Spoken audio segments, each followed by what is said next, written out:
अस्सलाम वालेकुम व्यूअर्स, उम्मीद करता हूँ कि आप सब लोग खैरियत से होंगे। विटामिन डी हम अपने बर्ड को इस्तेमाल कराते हैं। कैप्सूल लेते हैं, काफ़ी एक्सपेंसिव हैं, या बॉटल्स जो पोल्ट्री में इस्तेमाल हो रही हैं, अपने बर्ड को विटामिन डी देते हैं। क्यों देते हैं? इब्तदाई तौर पे हमारे फार्मर्स जो समझते हैं इब्तदाई तौर पे चूज़ों की टांगें फैला लेना, टांग पे खड़ा ना होना, टांगें कमज़ोर हो जाना उसकी, और इसके अलावा और पेचीदगियाँ जिसको देखते हुए अच्छी ग्रोथ को सामने रखते हुए विटामिन डी का इस्तेमाल कराते हैं। आज की वीडियो में मैं आपको ये शऊर देने की कोशिश करूँगा कि आप अपने विटामिन डी जो बाहर का ज़रिया जिसे हम आउटसोर्स कहते हैं अपने बर्ड को देते हो तो आपके बर्ड को उसकी ज़रूरत नहीं है। पहली चीज़, विटामिन डी क्या काम करता है जिसमें विटामिन डी का एक इम्पॉर्टेंट रोल ये है कि कैल्शियम की एब्जॉर्प्शन में मुआविन है। विटामिन डी आप अपने बर्ड को फीड के ज़रिए से, पानी के ज़रिए से खिलाते हो, पिलाते हो तो ये बहुत बढ़िया काम करता है, कैल्शियम एब्जॉर्ब करता है और अच्छे से कैल्शियम एब्जॉर्ब करेगा। हड्डियाँ बड़ी मज़बूत होंगी, एक्शेल बड़ा अच्छी क्वालिटी का आएगा, बर्ड की एक दूसरे को नोचने की जो है वो आदत ख़त्म हो जाएगी। ये सब गलत फहमियाँ हैं। बर्ड कैल्शियम की डेफिशिएंसी की वजह से एक दूसरे को नोचता नहीं है। ये मैं आपको इंशाल्लाह आने वाली वीडियोस में स्टेप बाय स्टेप ये चीज़ें इंशाल्लाह ताला क्लियर करवाऊंगा। आज का हमारा टॉपिक है विटामिन डी का। तो विटामिन डी आपके बर्ड में अपनी सलाहियत मौजूद है, उसकी बॉडी ख़ुद से प्रोड्यूस करती है, और उसकी बॉडी जब प्रोड्यूस करती है तो वो इतना करती है कि उसे आउटसोर्स की ज़रूरत नहीं है। और मज़े की बात यह है कि बीमारी की हालत में, स्ट्रेस में जब बर्ड होता है तब भी वो विटामिन डी को प्रोड्यूस करने की सलाहियत रखता है। वो कैसे? इस चीज़ को थोड़ा समझें। सनलाइट जो ही बर्ड के परों पे पड़ेगी, किरणें बर्ड के परों पे पड़ेंगी, ख़ुदकार निज़ाम जिस्म का विटामिन डी को बनाना शुरू कर देगा। विटामिन डी प्रोड्यूस हो रहा है तो कैल्शियम, आप कमर्शियल फीड इस्तेमाल करा रहे हो अपने बर्ड को, जो बाहर से आप ख़रीदते हो उसमें उसकी उम्र के एतबार से कैल्शियम पूरी डाली जाती है फीड में।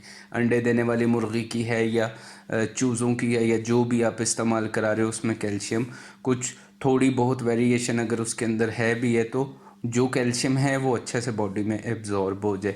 तो विटामिन डी सूरज के साथ, रोशनी के साथ ही जिस्म खुद बनाता है और पूरी मिकदार के अंदर बना देता है। आपको क्या करना है? आपको करना है सूरज की रोशनी तक पहुंच देनी है।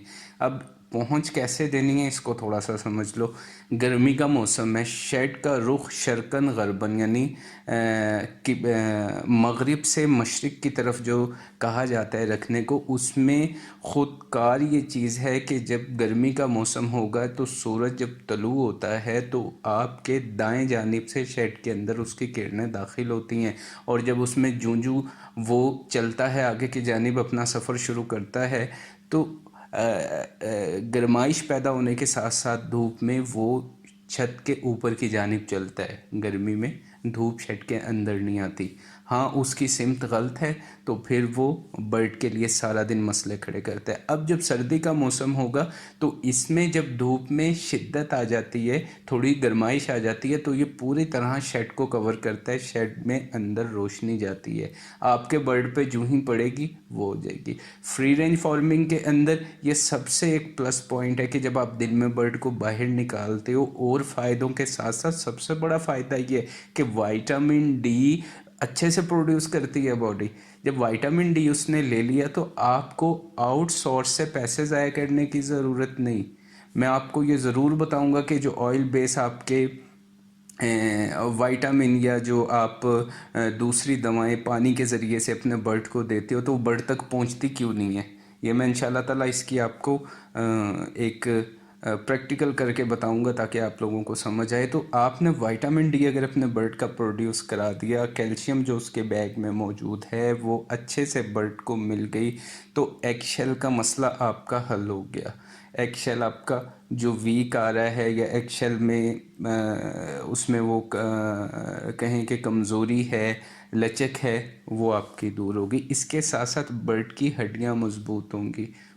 इसके अलावा भी ایک چیز یہ سمجھ لیں کہ وائٹامن ڈی کو اگر آپ روشنی برڈ کی دھوپ سے اس کو دور کر دیتے ہو تو ایک وائٹامن ڈی کے علاوہ اور بہت سے اس کی اپنی سکن کے مسائل ہیں جو کھڑے ہو جاتے ہیں. روایتی فارمنگ جو برڈ کو ہم باہر نکالتے ہی نہیں ہیں, بس اندر ہی رکھتے ہیں, تو اس میں یہ سورج کی پہنچ, گرمی سردی, اگر شیڈ کا سائز ٹھیک ہے تو آ جاتی ہے.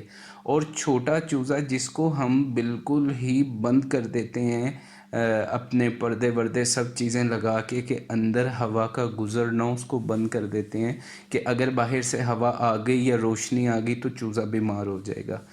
سردی کا موسم ہے یا گرمی کا موسم ہے, دونوں طرف ایسا ہی چلتا ہے.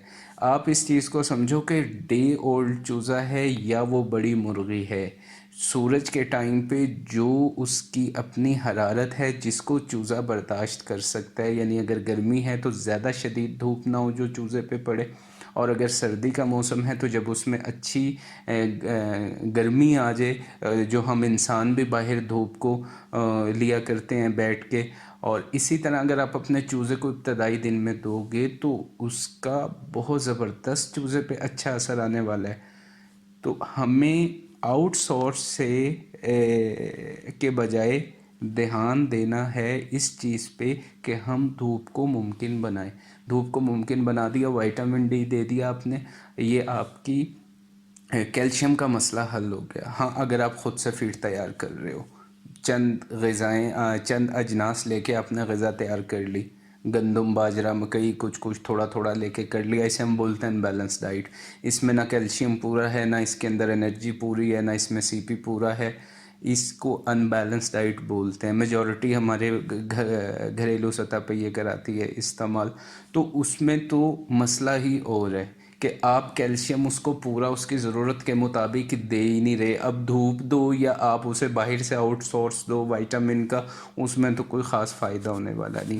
بیلنس ڈائٹ کے ساتھ کمرشل فارمرز کو یہ میں بتا رہا ہوں کہ اگر آپ وائٹامن ڈی دیتے ہو تو آپ اس کا سب سے بہترین اپنے فلاک کے اوپر جو اثر دیکھو گے وہ یہ ہوگا کہ آپ کے چوزے میں جو کیلشیم کی ڈیفیشنسی کی وجہ سے بیماریاں آتی ہیں اس سے آپ کی جان چھوٹ جائے گی.